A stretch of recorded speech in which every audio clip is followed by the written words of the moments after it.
Welcome back, everyone. Before we dive in, make sure you drop your thoughts and the lessons you took from this story in the comments. And don't forget to like and subscribe. Let's get into it.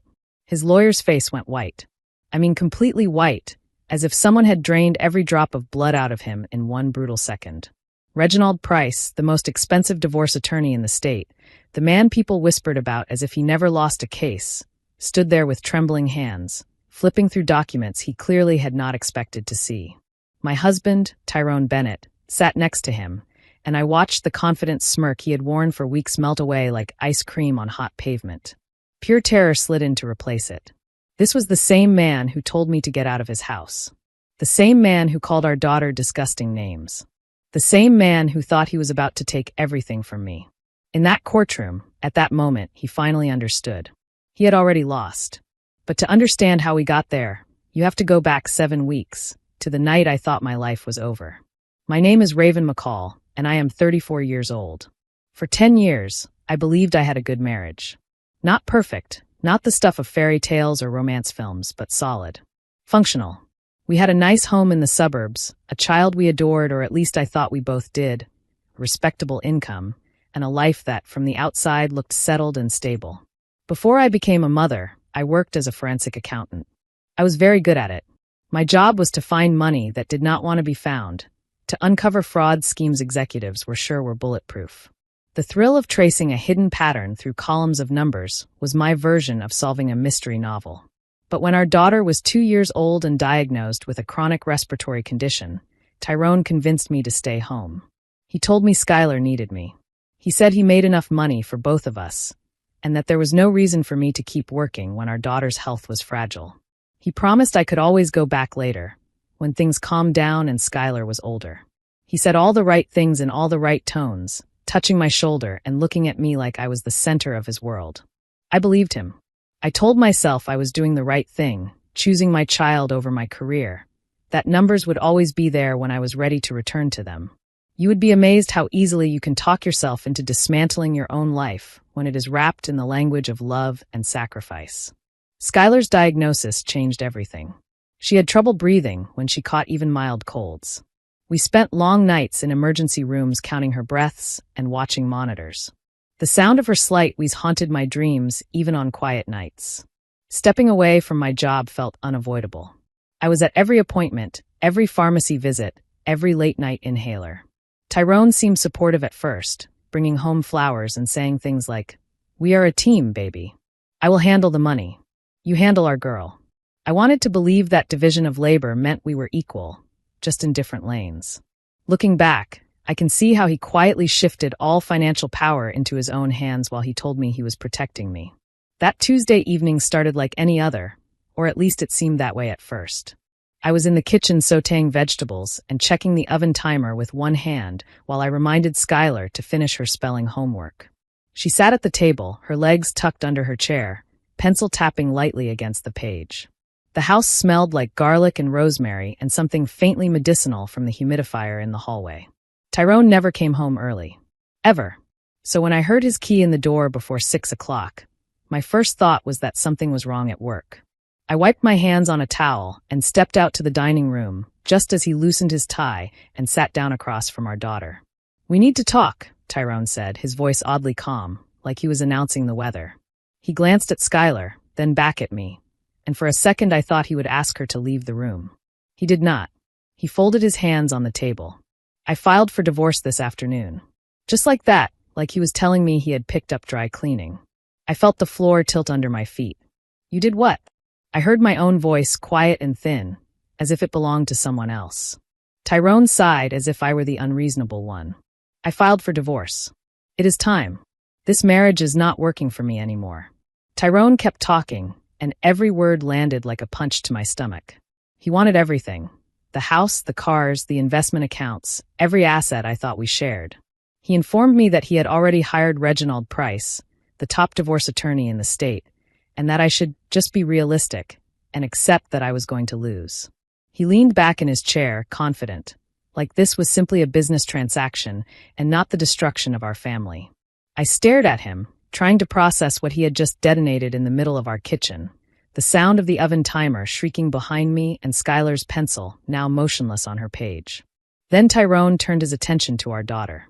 Skylar looked up at him, eyes wide, pencil trembling in her small hand. "So what does that mean?" she whispered. "Are we not a family anymore?" Tyrone shrugged, as if the question bored him. "It means I do not need your mother anymore," he said. "And I do not need you or your stinky, sick breathing problems either." He actually said those exact words, right in front of her. "Stinky. Sick. I am not dealing with that for the rest of my life." Skylar's face crumpled as if someone had physically struck her.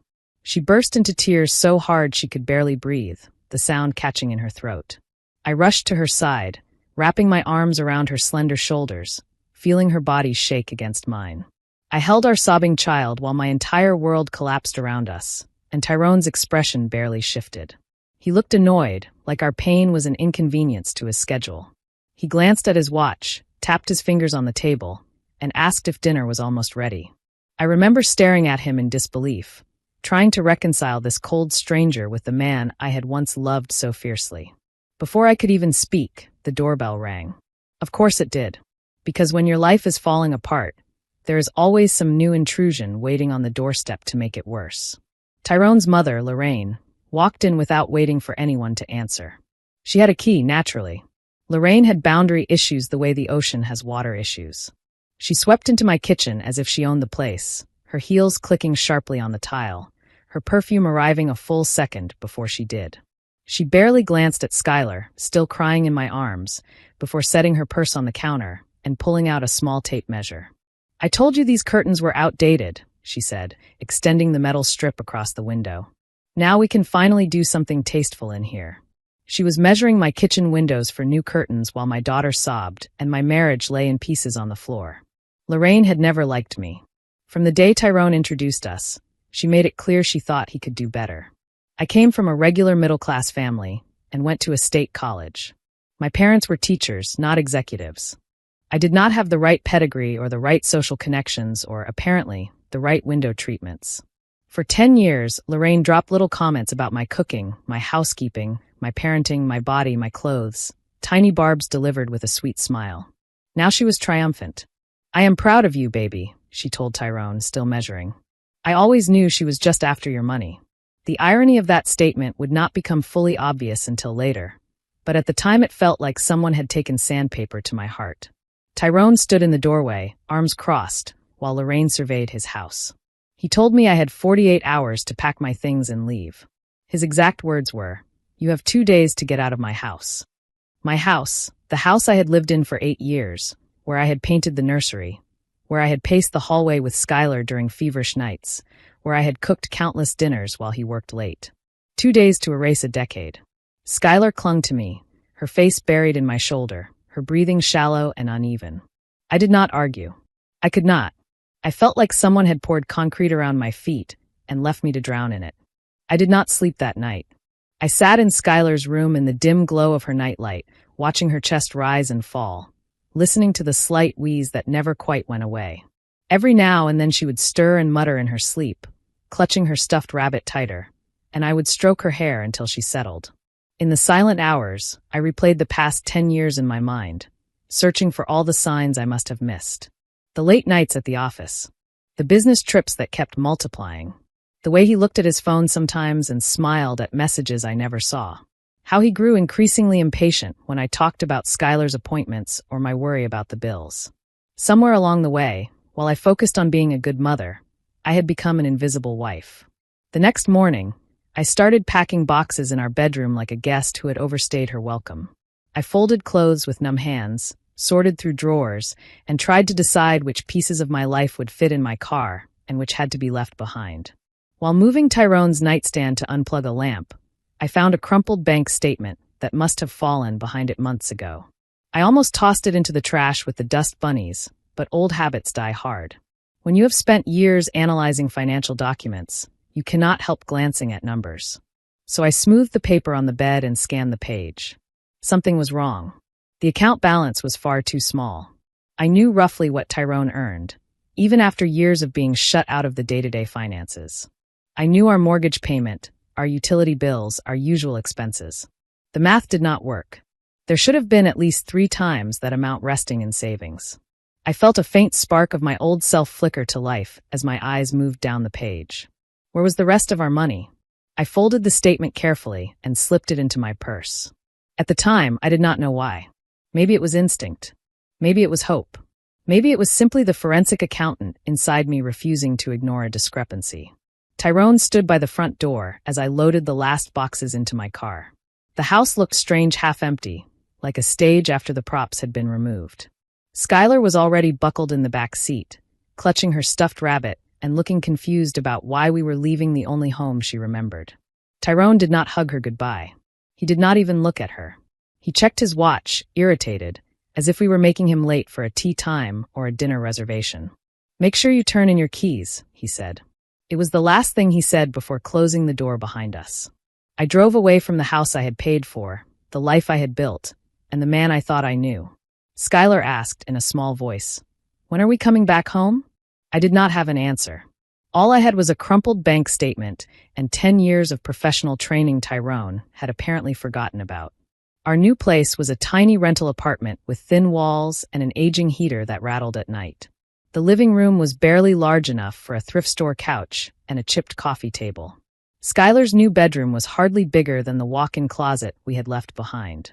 I tried to make it cheerful, taping up her drawings and arranging her stuffed animals on the windowsill. The first pharmacy bill arrived 2 days after we moved in. It was for one of Skylar's inhalers. I stared at the number and felt physically sick. That single prescription cost more than our monthly rent. The next day, an explanation of benefits arrived from our health insurance company. According to the letter, Skylar was no longer covered. Tyrone had removed her from his policy 3 weeks before he filed for divorce. I sat at the wobbly kitchen table with that letter in my hands while Skylar colored quietly in the next room. My heart pounded so hard I could feel it in my throat. This was not just about money anymore. This was about my daughter's health. Skylar needed regular treatments, daily medication, emergency visits that could happen at any time. Now all of that rested on my shoulders alone. Tyrone was using our child as a weapon, and he did not seem to care if she got hurt in the crossfire. Fear, which had been sitting like a heavy stone in my stomach, began to change shape. It sharpened. It grew edges. Within days, our mutual friends stopped returning my calls. Text messages went unanswered. Lunch dates were suddenly impossible due to vague conflicts. One friend finally picked up the phone and, in a guilty whisper, admitted what was happening. Tyrone had been telling everyone that I was mentally unstable. He claimed I had substance abuse problems and hinted that I might be an unfit mother. 10 years of being a devoted wife and mother, and suddenly I was the villain in my own story. It turned out he had been building this narrative for months, dropping little comments at dinner parties about my moods, making concerned faces when neighbors asked about me, planting seeds of doubt about my reliability. I met with a divorce attorney that same week, a woman named Angela Brooks whose office was cluttered with files and half-empty coffee cups. She had kind eyes and the sort of tired smile that comes from listening to other people's problems for a living. I sat across from her at a scarred wooden desk and told her everything. The sudden divorce filing, the health insurance cancellation, the bank statement, the smear campaign. When I mentioned that Tyrone had hired Reginald Price, Angela's face fell a little. She leaned back in her chair and let out a long breath. "I will not lie to you," she said. "Fighting him is like trying to hold back the ocean with a broom." Angela explained that Reginald specialized in representing wealthy spouses who wanted to keep as much as possible for themselves. He was known for being aggressive, relentless, and terrifyingly good at what he did. She gently suggested that I might be better off taking whatever settlement Tyrone offered, rather than draining what little money I had on a fight I was likely to lose. I asked her how much Reginald charged per hour. When she told me, I did the quick calculation in my head and realized that sneezing in that man's presence probably cost around $500. I thanked Angela for her honesty and left her office with my heart heavier, but my mind oddly clearer. A few days later, I had to go to Tyrone's office to collect copies of financial documents I had a legal right to see: tax returns, business statements, and records of our joint accounts. His secretary, a quiet woman named Michelle Carter, met me in the reception area. Michelle had kind eyes and a habit of glancing over her shoulder, like she was afraid someone might be watching.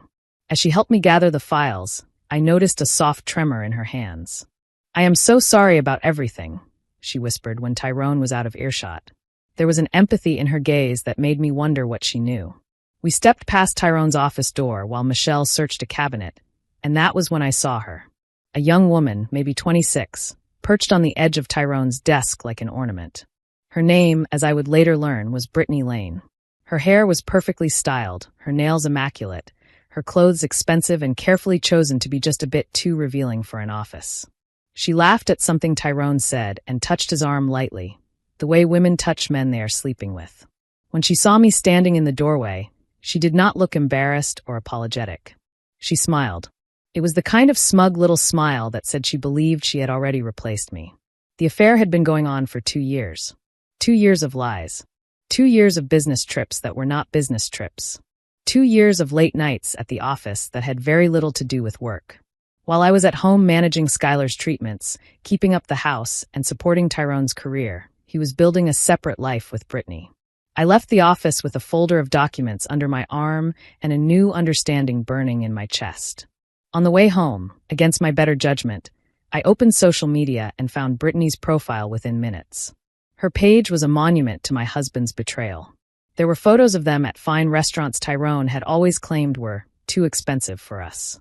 There was a picture of the two of them in front of the riverfront skyline in Chicago, arms wrapped around each other, her caption reading, "Living my best life with my favorite person."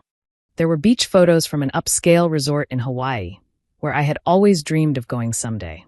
Under one picture of their feet in the sand, Brittany had written, "So grateful for this love." #blessed. I stared at those words until the letters blurred. I found myself grateful that I had not eaten yet, because I was certain I would have lost it. Lorraine added her own contribution to my public humiliation.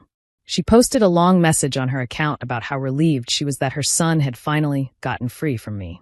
She wrote that Tyrone had been trapped for years by a woman who was clearly only interested in his bank account, and who could not even give him a healthy child. She claimed my family had defective genes and actually typed those words for everyone to see. The comments filled up quickly with sympathy for poor Tyrone, and remarks about how strong he was for finally leaving such a difficult marriage. Reading those words felt like being punched repeatedly in the same bruise. The settlement offer arrived by certified mail a week later. The envelope was thick, the paper heavy, the letterhead embossed with Reginald Price's name in elegant dark ink. The letter explained that Tyrone was being exceptionally generous. According to the proposal, I would be allowed to keep my personal clothing and my car, which was already titled in my name. Tyrone would keep everything else, the house, all investments, all retirement accounts, every piece of property. I would receive minimal child support based on his reported income, which I already suspected was fiction. I had 30 days to accept, the letter said, or face the full force of his legal team in court. I sat at the kitchen table in that cramped apartment with the letter spread out in front of me. Skylar was in her bedroom, coughing softly between lines of a story she was reading aloud to her stuffed animals. I felt something inside me click into place. It was not despair. It was not fear. It was clarity. Tyrone had forgotten something important about me. He remembered the wife who cooked his dinners and raised his child and stayed quiet when his mother insulted her. He remembered the woman who stepped back from her career to support his dreams. He forgot the woman who used to tear apart fraudulent financial statements for a living. Before I was Mrs. Bennett, stay-at-home mother, I was Raven McCall, forensic accountant. I was the person companies called when they suspected something was wrong, but could not prove it. I was the one who looked at pages of numbers until patterns emerged, until secrets spilled out into the light. I had let that part of myself go to sleep for 6 years, but it had never died. It had just been waiting. I reached into my purse and pulled out the crumpled bank statement I had found behind Tyrone's nightstand. The numbers still did not add up. And now I was going to find out why. Every night after Skylar went to bed, I spread documents across our small kitchen table. Bank statements, tax returns, credit card bills, anything I could legally obtain through divorce discovery, and anything I had quietly kept over the years, because accountants hoard paperwork the way squirrels hoard nuts. My grandmother used to say numbers do not lie, but people use numbers to lie all the time. My specialty had always been finding the lies. As I watched the columns of deposits and withdrawals march across the pages, I felt that familiar old thrill of pursuit, mixed now with a hungry kind of anger. I realized I needed help, not just emotional support, but another trained set of eyes. So I called my old college roommate, Felicia Grant. We had studied forensic accounting together, pulled desperate all-nighters before exams, and sworn we would someday take down a major corporate fraud together. Felicia had stayed in the field, building a successful practice while I left to build a family. When she answered the phone and heard my voice shake on her name, she listened without interrupting while I poured out everything that had happened. When I told her about the hidden money, the canceled insurance, the affair, and the settlement offer, she went quiet for a moment. "Raven," Felicia finally said, her voice steady with a steel I remembered from college. "Analyzing your husband's shady finances sounds like my idea of a perfect Friday night. I am in." She did not ask for payment. She did not hesitate. That weekend she showed up at my apartment with a bottle of wine, 2 cartons of Chinese takeout, and a legal pad thick enough to serve as a doorstop. We spread everything out on the living room floor, turning my small space into a crime scene of paper and ink. Within 2 hours, Felicia was making the familiar face she used to make in college when she found something especially interesting in a case study. She tapped a pen against a line of numbers and looked up at me. "Either Tyrone suddenly got terrible at math," she said, "or he is hiding a lot of money." I sat back on my heels, the takeout container cooling beside me. "He is very good at math," I said. "Then he is hiding a lot of money," she repeated. There was something almost gleeful in her eyes, the excitement of a professional given a puzzle worth solving, tempered by fury on my behalf. The first major discovery was a cluster of investment accounts at a bank I had never heard Tyrone mention. They were opened in his name only, funded by deposits that corresponded suspiciously well with unexplained gaps in his reported business income. The total across those accounts was over $200,000. Money he had siphoned from our marital finances for years, money that should have been available for Skylar's medical care, for our future, for our supposed partnership. Felicia circled the totals, underlined the dates, and began sketching out a timeline that showed exactly when the siphoning had started and how it escalated. While Felicia and I worked, Tyrone escalated his attacks. His lawyer filed a motion for full custody of Skylar. The reasoning in the motion made my hands shake as I read it. Tyrone claimed I was financially unstable and therefore could not provide proper care for a child with medical needs. The same man who had removed his daughter from health insurance 3 weeks before filing for divorce was now pretending to be concerned about her welfare. He did not want full custody because he wanted to be a father. He wanted it because he knew threatening to take Skylar away from me was the sharpest knife he could twist. Fear of losing my daughter could have paralyzed me. Instead, it focused me. I knew surrendering would not protect Skylar. It would only give Tyrone more power over her life. So I kept working. The more we dug, the worse it got. Those hidden accounts we first found were only the beginning. Over the next few nights, Felicia and I traced transfer after transfer, building a map of Tyrone's secret financial world. By the time we finished the first phase of our investigation, the total hidden assets we had uncovered had grown to over $600,000. The house was the real revelation. The house Tyrone kept calling his house, the one he insisted I had no claim to, the one he had ordered me to vacate in 48 hours. I remembered vividly when we bought it.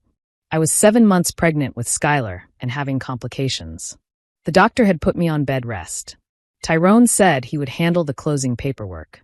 He brought documents to my bedside, and I signed them because I trusted him completely.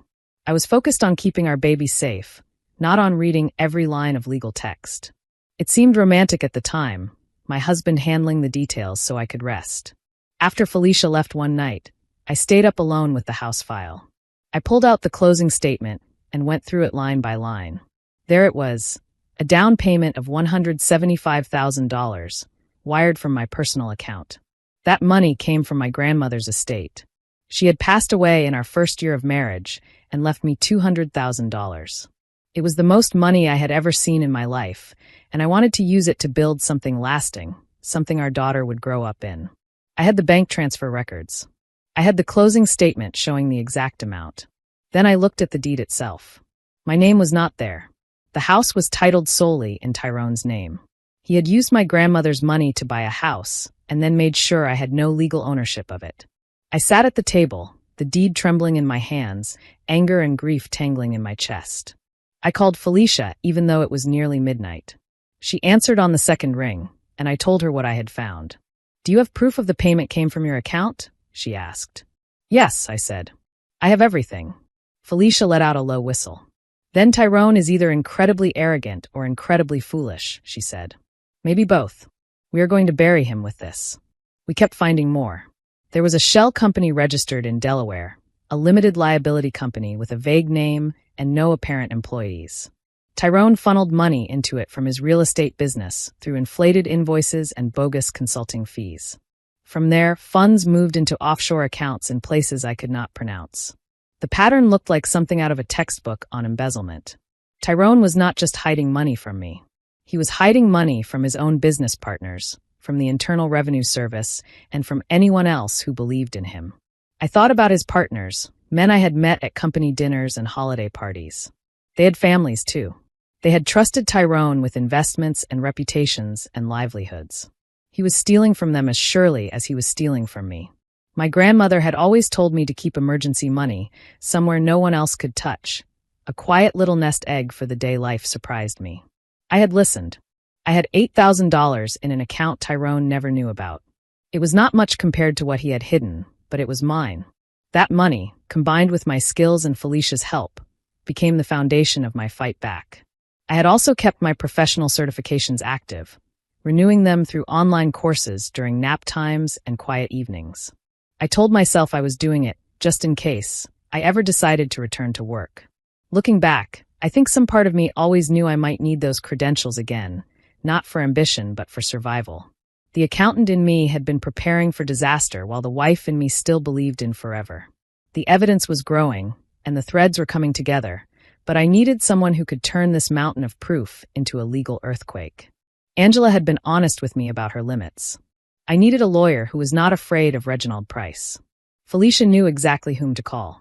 She put me in touch with an attorney named Tanisha Morgan, a family law specialist who worked out of a small office above a bakery downtown. Tanisha did not have a marble lobby or abstract art on the walls. She had a desk covered in case files and a presence that radiated quiet confidence. When I first met Tanisha, she listened more than she spoke. I sat in the worn leather chair opposite her desk and laid out the story, from Tyrone's announcement in the kitchen to the discovery of hidden accounts. Felicia handed over a thick binder we had compiled, full of tabbed sections and color-coded charts. Tanisha flipped through the pages slowly, her eyebrows climbing higher as she read. When she reached the documentation of the house purchase and the inheritance, she smiled for the first time. By the time she finished, she leaned back in her chair and studied me carefully. "You understand," Tanisha said, "that this is not just a divorce case. This is a fraud case with a divorce wrapped around it." I nodded, my hands clasped tightly in my lap. "I cannot afford your standard fees," I admitted. "I have $8,000 and a friend who is willing to loan me some more, but that is it." Tanisha tapped a manicured nail against the edge of the binder and then closed it gently. "I will take your case on a partial contingency," she said.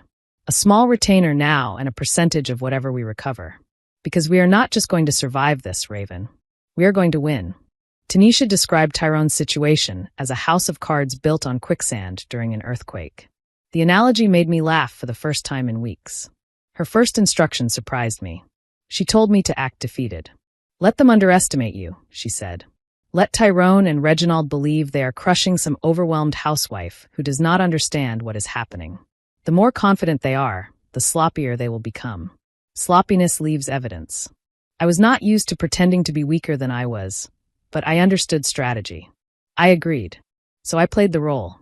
When Reginald's office sent intimidating letters full of legal jargon, I responded with polite requests for more time, written just a little shakily. When Tyrone called to gloat about his inevitable victory, I let my voice tremble. "You should just accept the offer," he told me one afternoon. "It is more than you deserve, and you know you will lose in court." I am trying to be kind. I forced a small, broken laugh. "I am thinking about it," I said. On the other end of the line, he chuckled. "That is the smartest thing you have done in years," he said. I hung up and sat quietly for a moment, letting the humiliation wash over me and then drain away. He had no idea I was building a case that would burn his life to the ground. While I acted meek in public, the work in private intensified. Felicia and I worked almost every night building spreadsheets, timelines, and summaries. We documented every hidden account, traced every suspicious transfer, and calculated every dollar that should have been marital property but somehow ended up off the books. Our initial figure of $200,000 ballooned until we crossed the $600,000 mark. We organized everything in a way that even someone who hated math could follow, page after page of quiet devastation. The evidence of Tyrone's affair was almost grotesque in its carelessness. He bought Brittany a car, a sleek luxury model that cost more than I had spent on Skylar's medical care in 3 years. He bought her jewelry, including a necklace worth $4,000. I remembered seeing that charge on a credit card statement and asking about it. He had told me it was a client gift. He also paid the rent on an apartment 15 minutes from our family home, a place where he and Brittany could have their private romantic getaways. Every one of those expenses had been coded as a business cost. He had effectively asked the government and his business partners to subsidize his cheating. Then came the phone call from Michelle Carter. It was a rainy evening, and Skylar was watching a cartoon in the living room while I spread documents over the table. My phone buzzed with an unfamiliar number. I almost ignored it, but something nudged me to answer. "Raven," a soft voice asked. "This is Michelle, from Tyrone's office." My heart sped up. "Is everything all right?" I asked. There was a pause, and I heard her take a deep breath.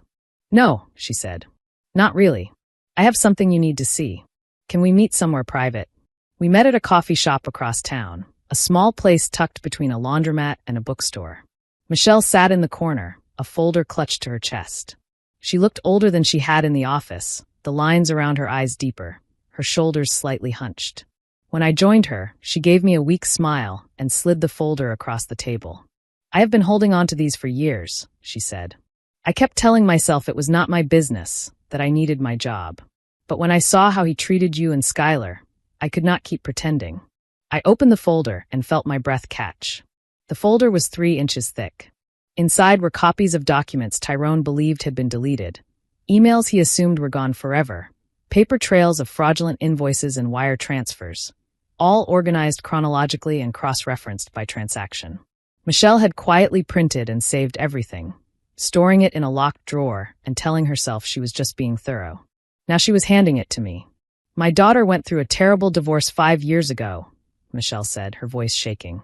"Her husband had money and connections and took almost everything. I watched her lose her home, her children, and nearly her sanity. I promised myself that if I ever saw something like that happening again, I would do something." I asked Michelle if she understood what she was risking. She nodded. "I am 62 years old," she said. "I am tired of being complicit in hurting good people. Some things matter more than a pension. Besides, I already have a job lined up at my cousin's accounting firm. I will be fine." I wanted to hug her across the table, but instead I squeezed her hand and promised that I would tell my lawyer exactly how brave she had been. When I gave the folder to Tanisha, she actually closed her eyes for a moment and breathed out, as if she had just been handed a gift. "This," Tanisha said, flipping through the pages, "is the most beautiful evidence package I have ever seen." We made 3 complete copies. One was for the court. One would be anonymously delivered to the Internal Revenue Service, because I believed in paying taxes even if my soon-to-be ex-husband did not. The third would be mailed to Tyrone's business partners, along with a cover letter explaining the nature of the documents they were about to receive. Tanisha scheduled the deliveries carefully, timing them around our upcoming hearing. The hearing was set for 7 weeks after Tyrone filed for divorce, expedited because of the custody issues and Tanisha's emergency motion regarding fraud in Tyrone's financial declarations. The judge assigned to our case was Judge Yvette Chambers, known among attorneys for having absolutely no patience for dishonesty in her courtroom. Tanisha smiled when she saw the assignment. "We could not have asked for a better judge," she told me. "She has a long memory and a low tolerance for nonsense." I held on to that sentence like a lifeline. 2 days before the hearing, Tyrone called me. His voice was relaxed, almost cheerful. "I am looking forward to getting this over with," he said. "Brittany and I are planning a trip to Maui after the hearing to celebrate. Very romantic, very expensive. But I will be able to afford it once this is settled." He laughed, that familiar arrogant sound. "Be smart, Raven. Use your settlement money well. It will be the last help you ever get from me." I could not help it, I smiled. "I appreciate the advice," I said. When I hung up, I sat on the edge of my bed and laughed until tears ran down my face. He had no idea what was coming. The morning of the hearing dawned cool and gray. I dressed carefully, choosing a simple navy dress and a blazer, clothes that said responsible and steady rather than desperate or flashy. Tanisha had told me appearances mattered. I pinned my hair back, applied minimal makeup, and looked at myself in the mirror. For the first time in a long time, I saw someone strong looking back at me. I kissed Skylar goodbye and left her with a trusted friend, promising I would be home by dinner. On the drive to the courthouse, my hands shook on the steering wheel, but my mind felt oddly calm. The courtroom was smaller than I had imagined, with wood paneling, fluorescent lights, and the faint smell of paper and anxiety. Tanisha sat beside me, her file neatly organized on the table. Tyrone entered a few minutes later, walking in with Reginald as if they were arriving at a celebration. Both men wore expensive suits and easy smiles, the body language of people who had never lost anything that truly mattered. Reginald carried a leather briefcase that probably cost more than my monthly rent. Tyrone glanced at me and gave a slow, smug wink, as if we shared some private joke. Lorraine sat in the front row of the gallery wearing a bright dress and too much jewelry, her posture straight, her chin lifted. She held a small notebook and a pen, clearly preparing to record every detail of my supposed humiliation. Brittany was there as well, a few rows back, scrolling casually on her phone and looking as if she were waiting for a boring meeting to end. In the very back row sat 3 men I recognized from company parties, Tyrone's business partners. They had received their evidence packages 2 days earlier. They had not told Tyrone they were coming. Their faces were unreadable, which somehow felt more ominous than open anger. When Judge Chambers entered, everyone rose. She had gray hair pulled back in a tight bun and reading glasses perched halfway down her nose. She looked like the kind of person who had seen more than enough foolishness in her life and had run out of patience for it long ago. I liked her immediately. We sat. Reginald rose smoothly and began presenting Tyrone's case. Reginald painted a picture of a successful businessman burdened by an unstable wife who had contributed nothing of material value to the marriage. He described Tyrone as generous, responsible, and deeply concerned about his daughter's welfare. He emphasized the settlement offer and used phrases like financially irresponsible, emotionally volatile, and pattern of concerning behavior to describe me. Listening to him, I almost did not recognize myself. It was a masterful performance, rehearsed and polished. If I had not known the truth, I might have believed him. Then it was Tanisha's turn. She rose slowly, buttoned her blazer, and walked to the center of the room with the calm confidence of someone holding a secret. She started simply, asking Tyrone basic questions about our marriage, our home, and our finances. "You purchased the marital home during your marriage, correct?" she asked. "Yes," Tyrone replied. "And the house is titled in your name only?" "Yes." "Did your wife contribute any funds to the purchase of that home?" "No," Tyrone said. She was not employed at the time. Tanisha nodded thoughtfully, as if considering his answers carefully. "Your Honor," Tanisha said, "I would like to introduce Exhibit A." A court clerk handed Judge Chambers a packet of documents, while another copy went to Reginald and Tyrone. "This is a bank record showing a wire transfer of $175,000 from Ms. Bennett's personal account to the closing company on the date of the house purchase," Tanisha explained. The memo line reads "house down payment" in Ms. Bennett's handwriting. I watched Tyrone's smile flicker. Reginald leaned toward him and whispered something, his brow suddenly creased. Tanisha then introduced Exhibit B, documentation of my grandmother's estate, showing the inheritance I had received and tracing the money from her accounts to mine and then to the house purchase. The paper trail was clean and undeniable. The judge studied the documents, her eyes moving slowly from one page to another. "Mr. Bennett," she said, looking up, "do you have an explanation for why you testified that your wife did not contribute funds to the purchase of this home when the records show otherwise?" Tyrone stammered something about joint finances and how everything was shared anyway. Judge Chambers did not look convinced. What followed was a steady, relentless dismantling of Tyrone's narrative. Tanisha introduced Exhibits C through J, statements from the hidden investment accounts Felicia and I had uncovered, showing deposits that matched the discrepancies in Tyrone's reported income. She walked the judge through each account, each transfer, each pattern. Reginald objected repeatedly, claiming irrelevance or improper foundation. The judge overruled him again and again, her patience thinning with every objection. Tyrone's posture changed from relaxed confidence to tight, rigid tension. A sheen of sweat appeared at his temples. Then Tanisha moved on to the shell company in Delaware and the offshore accounts. She showed how money flowed from Tyrone's legitimate business into the shell company and then out to locations that had nothing to do with real estate development. She explained in simple, unhurried language what that pattern typically indicated. These documents, she said, have also been provided to Mr. Bennett's business partners, who are present in the courtroom today. They may also be of significant interest to federal authorities. At that, Tyrone turned in his seat and saw his partners sitting in the back row. One of them, a man named Harold King, just shook his head slowly, his expression a mixture of disappointment and controlled outrage. Reginald asked for a recess.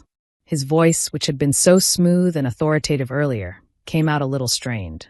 Your Honor, given the volume of new material, we request a brief recess to review these documents. Judge Chambers looked over the stack of evidence, then at Reginald's pale face and Tyrone's rigid shoulders. Request denied, she said. This court would like to hear the rest of Ms. Morgan's presentation. Reginald's hands trembled slightly as he lowered himself back into his seat. The legendary lawyer, who never lost, looked suddenly very small. Tanisha then introduced the evidence of Tyrone's affair and the financial trail attached to it. She showed the purchase records for Brittany's car, the jewelry, and the lease for the apartment. She displayed the credit card statement with the $4,000 necklace, and then the internal ledger, where Tyrone had coded that charge as a client gift. She explained that every one of those expenses had been claimed as a business deduction. In addition to misrepresenting marital assets, she said, Mr. Bennett appears to have committed tax fraud. I glanced at Brittany.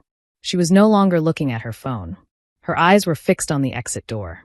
Her face had gone pale, and she clutched her purse tightly. A few minutes later, when the judge's attention was on a document, Brittany slipped quietly out of the courtroom. I doubted she would be posting cheerful captions about Tyrone anytime soon. Lorraine, who had been ready to record my humiliation, sat frozen in her seat, her mouth slightly open. The notebook lay forgotten in her lap. This was not the story she had planned to tell her friends. Tyrone tried to speak. He claimed that the documents were fabricated, that I had somehow manufactured evidence to destroy him. He said I was vindictive and unstable, that I had always been jealous of his success. Judge Chambers held up a hand to cut him off. Mr. Bennett, she said, her voice cool, I have seen many people lie in my courtroom. I have seen spouses hide money from each other, embellish stories, and twist facts.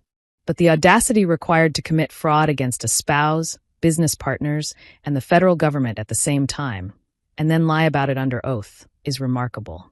And not in a way that will help you today. She turned her gaze to me, and for just a moment, I saw something like respect in her eyes. Then she began to read her ruling. The room seemed to hold its breath. Judge Chambers awarded full legal and physical custody of Skylar to me. The house, which I had paid for with my grandmother's inheritance, was to be transferred entirely into my name. Due to Tyrone's fraud, hidden accounts, and perjury before the court, she awarded me 70% of all marital assets. Child support would be calculated based on Tyrone's actual income, not the falsified figures he had previously reported. He was ordered to restore Skylar's health insurance immediately, retroactive to the day he had removed her from his policy, and to cover all uncovered medical expenses. As the judge spoke, I felt tears gather in my eyes, but they were not the hot tears of despair I had cried in my kitchen weeks earlier. These were tears of something like relief and vindication. The man who said he wanted everything was about to lose almost everything. The man who told me to get out of his house was now legally required to get out of my house. The man who called his daughter Stinky and sick would spend the next 10 years paying for her care whether he liked it or not. When the hearing ended, the room emptied in a strange, disjointed shuffle. Tyrone sat slumped in his chair, his face gray. Reginald spoke to him in a low, urgent tone, but Tyrone seemed barely able to respond. Lorraine left without looking at me, her heels clicking too quickly against the floor. Harold King and the other partners paused at our table just long enough for Harold to nod at me. Ms. Bennett, he said quietly, thank you for making sure we saw the truth. Then they walked straight to Tyrone, their faces hard as stone. Tanisha gathered our files with efficient movements and then turned to me. You did very well, she said. I know that was a lot. I nodded, still feeling as if the room were slightly tilted. Thank you, I said. 2 simple words that felt too small for what she had done. She smiled. Go home to your daughter, she said. We will handle everything else. For the first time in months, I allowed myself to imagine a future that did not end in disaster. The court ruling was only the beginning of Tyrone's collapse. Within 3 weeks, a federal investigation had opened into his finances. The documents Michelle provided, combined with the information Tanisha submitted, drew immediate attention. Tax fraud is not something the Internal Revenue Service ignores, especially when the evidence is neatly organized and gift-wrapped. Tyrone's major assets were frozen pending the outcome of the investigation. His passport was flagged. That celebratory trip to Maui disappeared like smoke. Tyrone's business partners filed their own lawsuit. Embezzlement from a partnership is a serious matter, and Harold and the others were in no mood to be forgiving. They wanted their money back, plus damages. I heard through mutual acquaintances that meetings at the company had turned tense and bitter. Contracts were reviewed, audits ordered, and Tyrone, who had once walked into those rooms with an easy grin, now arrived with lawyers and left with clenched fists. Reginald quietly withdrew from representing Tyrone, citing a scheduling conflict. He was replaced by a team of other attorneys whose hourly rates were as high as his, but whose enthusiasm seemed much lower. They billed hours Tyrone would likely never be able to pay. Lorraine stopped posting triumphant messages online. People could read court records, and it is difficult to maintain the narrative of gold digger ex-wife when your son is under federal investigation for hiding over $600,000. I heard she had taken down her cruel posts about my defective genes, as if erasing the words from a screen could erase what she had done. Brittany vanished from Tyrone's life almost immediately. The rent on her apartment, which had been in his name, went unpaid once his accounts were frozen. The car he had bought her was repossessed 2 weeks later. I did not know where she went or what she told people about what happened. I found I did not care. She had been a symptom, not the disease. Tyrone's real sickness had started long before she walked into his office. Michelle retired on schedule. A week after the hearing, I received a card in the mail. Inside was a pressed flower from her garden and a short handwritten note. She wrote that her daughter had cried happy tears when she heard about the outcome of the case, and that sometimes justice really did find its way to the right people. I framed that card and placed it on my desk at my new job, a small reminder that quiet bravery can change everything. Because yes, I went back to work. Felicia recommended me to several firms, and within a month I had 3 job offers. Forensic accountants who can unravel massive fraud schemes are in high demand. I chose the firm with the best health insurance and the most flexible schedule, the one that understood I was not just an employee, but a mother who needed certain hours free for medical appointments and school events. On my first day, as I walked into a glass-walled conference room with a file under my arm, I felt that old sense of purpose settle around me like a well-fitted coat. Skylar and I moved back into the house. Our house. Walking through the front door that first day felt like reclaiming a part of myself I had almost lost. The rooms were dusty and strangely echoing after weeks of being half empty, but they were ours again. I let Skylar choose new colors for her bedroom. She picked a deep purple with silver stars, and we spent a weekend painting, laughing when we accidentally got streaks of paint in our hair. We adopted a cat from the shelter because Skylar had always wanted one and Tyrone had always said no. She named him Biscuit. He took to sleeping at the foot of her bed every night, a warm, purring guardian. Skylar's breathing improved with regular treatment and stable access to medication. Her laugh came more easily. She still asked about her father sometimes, especially at first. "Why does he not live with us anymore?" she would ask, sitting at the kitchen table with a glass of juice. I answered honestly but gently. He made some bad choices, I would say. Now he has to deal with the consequences of those choices. But you and I are going to be okay. She would nod, absorbing the answer the way children do, and then run outside to play with Biscuit in the yard. Our days began to take on a new rhythm. Mornings were a blur of breakfast, inhalers, and school drop-off. I would head to the office, spending my hours untangling other people's hidden accounts and suspicious transfers, using the same skills that had saved my own life. In the evenings, I came home to homework, dinner, and bedtime stories. Sometimes, when Skylar fell asleep with Biscuit curled at her feet, I would stand in her doorway for a moment just to listen to the sound of her steady breathing. It became the quietest, sweetest music I had ever heard. About a month after the hearing, I saw Tyrone at the grocery store. I was in the produce aisle, debating between 2 bags of apples, when I felt the air around me shift. I looked up and saw him near the end of the aisle, holding a basket with a few items. He looked smaller somehow, as if someone had deflated him. The expensive suits were gone, replaced by wrinkled khakis and a shirt that needed ironing. There were new lines around his eyes, a sag in his shoulders that had not been there before. Our eyes met. For a second, something like our old life flickered between us. 10 years of shared meals, inside jokes, and whispered arguments. His mouth opened, as if he were about to say my name. Maybe he wanted to apologize. Maybe he wanted to blame me. Maybe he wanted to pretend none of it was his fault. I will never know because I did not stop to ask. I shifted my cart, looked past him as if he were any other stranger blocking the aisle, and walked on. Some people think being quiet means being weak. Some people assume that patience is the same as surrender. Tyrone had looked at the woman folding laundry in his kitchen, the woman sitting up all night holding a wheezing child, and believed she would never fight back.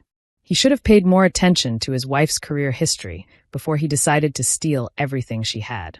He forgot that the calmest person in the room is often the one who already knows how the story ends.